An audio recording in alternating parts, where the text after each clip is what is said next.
Fala pessoal, tudo bem?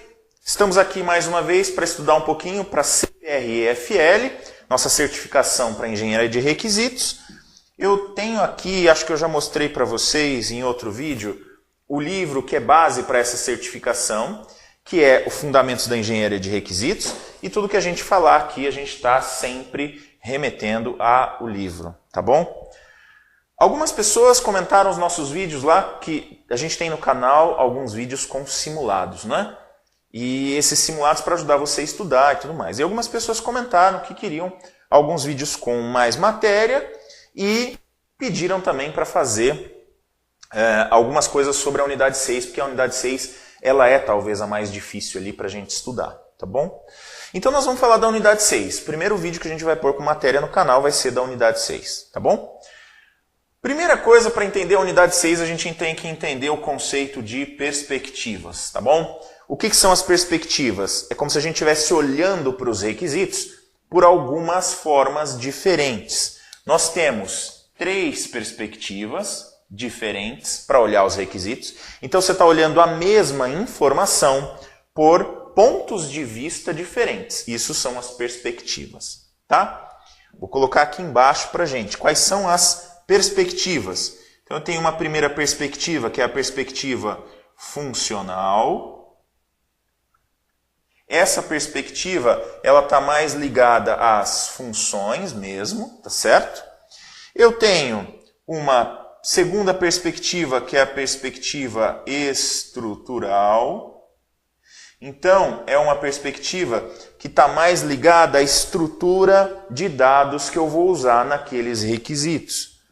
Eu tenho uma terceira, que é uma perspectiva comportamental, que mostra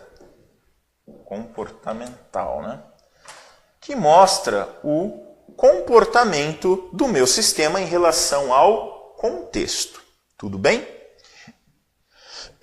Essas 3 perspectivas, elas são complementares. Então, não é uma ou outra. Eu posso fazer as 3 perspectivas, tá? Para a gente entender quando usa, qual modelo que está ligado a cada uma das perspectivas, eu queria relembrar com vocês uma outra coisa, que é, na definição que a gente tem lá na unidade 1 de requisito, a gente tem 2 principais definições. Uma que remete a requisito de usuário ou requisito de negócio. E aí você pode falar assim, Sabino, mas eu já vi em literaturas que tem diferença de requisito de usuário e requisito de negócio. Sim, é verdade, mas aqui, para o nosso estudo, a gente pode considerar como sinônimos, não há problema nenhum, tá? Requisito de negócio ou requisito de usuário. E eu vou ter também aqui uma perspectiva não, desculpa. Eu vou ter aqui também os meus requisitos de sistema.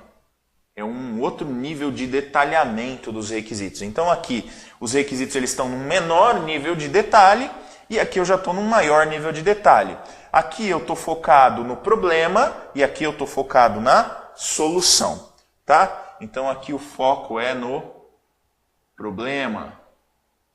Aqui o foco é na solução. Aqui eu quero entender o problema. Aqui eu quero responder a esse problema. Eu quero solucionar esse problema. Muito bem. Por que eu estou dizendo isso? Porque a gente tem que entender que essas perspectivas aqui, elas estão ligadas aos requisitos de sistema. Tá bom? Uma primeira coisa que você pode se deparar na prova e que vai te causar dúvida. Quando o cara perguntar para você assim, caso de uso, qual das 3 perspectivas que ele está relacionado? Esquece o caso de uso nas perspectivas. Ele não está dentro de uma das perspectivas. Ele está aqui. Tá bom? Então, aqui está o diagrama de caso de uso. Ok? Ele está aqui numa visão de usuário, numa visão em alto nível. Em alguns lugares, as pessoas fazem casos de uso muito técnicos. Sim, é verdade. Mas não é isso que a literatura coloca para a gente. A gente deveria fazer casos de uso na linguagem do usuário. O que é o caso de uso no nosso estudo aqui, uma descrição das funcionalidades na perspectiva do usuário, na visão do usuário, inclusive com palavras que o usuário consiga entender, ok? Então o diagrama de caso de uso, ele está aqui em cima. Vou até complementar aqui, o diagrama de caso de uso, ele está aqui. E aí, aqui nos requisitos de sistema, a gente deveria dividir isso aqui em possíveis perspectivas, tá bom? Aí eu tenho aqui a perspectiva funcional, tenho aqui a perspectiva estrutural e tenho aqui a perspectiva comportamental. Ok? E aí eu vou ter alguns diagramas que estão ligados a cada uma delas. Nós vamos nos focar nesse momento nos diagramas da UML, tá bom? Por uma convenção desse vídeo aqui para ficar mais fácil da gente entender, tá bom? Então, na perspectiva funcional, qual é o principal diagrama da UML? Atividade. Tá bom? Atividade. Qual que é o principal diagrama estrutural? Diagrama de classe. E qual que é o principal diagrama comportamental? Estado. Ok? Então aqui, pessoal, o que vai acontecer? Se você precisar estudar os diagramas, você já pode aqui fazer um estudo direcionado. Estuda os casos de uso, lembrando que ele é uma visão anterior às perspectivas. Estuda o diagrama de atividade na perspectiva funcional. Estuda o diagrama de classe na perspectiva estrutural. E estuda o diagrama de estado com a perspectiva comportamental. Ok?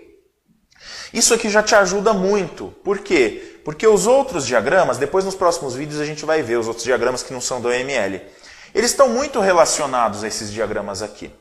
E, na prova, o que você tem que saber fazer na prova?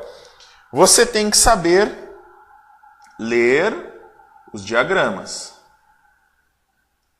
É isso que a prova vai ver se você sabe fazer. Ela não vai ver se você sabe fazer diagrama. Na prova você não vai ter que fazer diagramas, tá? Você vai só ler diagramas, você vai só interpretar diagramas. Então você vai pegar um diagrama e vai ver se requisitos estão de acordo com aquele diagrama, se o diagrama está bem construído, dados alguns requisitos e assim por diante. Mas você não vai precisar construir um diagrama, tá bom? Então nesse primeiro vídeo aqui, a ideia era passar para vocês que vocês têm que lembrar das perspectivas, são 3.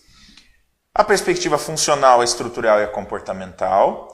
Existem alguns diagramas ligados a cada uma das perspectivas. Se a gente olhar por uma perspectiva, por um enfoque dos diagramas da UML, eu vou ter o diagrama de atividade, classe e sequência nas perspectivas funcional, estrutural e comportamental, respectivamente. E o caso de uso, ele está aqui em cima, ele é mais para requisito de usuário, ele é uma visão de usuário, das funcionalidades na visão do usuário em alto nível, tá? O caso de uso aqui, quando a gente lê a nossa literatura, ele é quase que uma passagem aqui, tá? Entre o requisito de usuário e o requisito de sistema. Mas para ficar mais fácil aqui, vamos fazer dessa forma aqui para você lembrar e para você não querer encaixar aqui nas perspectivas, tá bom? Tranquilo? Esse aqui é o primeiro vídeo para você entender como funciona a unidade. Nos próximos vídeos dessa sequência aqui, a gente vai pôr aí numa lista lá no canal, a gente vai falar de cada um dos modelos aqui, cada um desses modelos da UML, e depois nós vamos entrar nos outros também, que não são da UML, para falar um pouquinho para vocês. Ok? Obrigado, pessoal, mais uma vez. Acompanhe o canal. Não esquece de se inscrever lá, de dar o joinha, para a gente ir continuando esse trabalho aqui. Beleza? Até a próxima!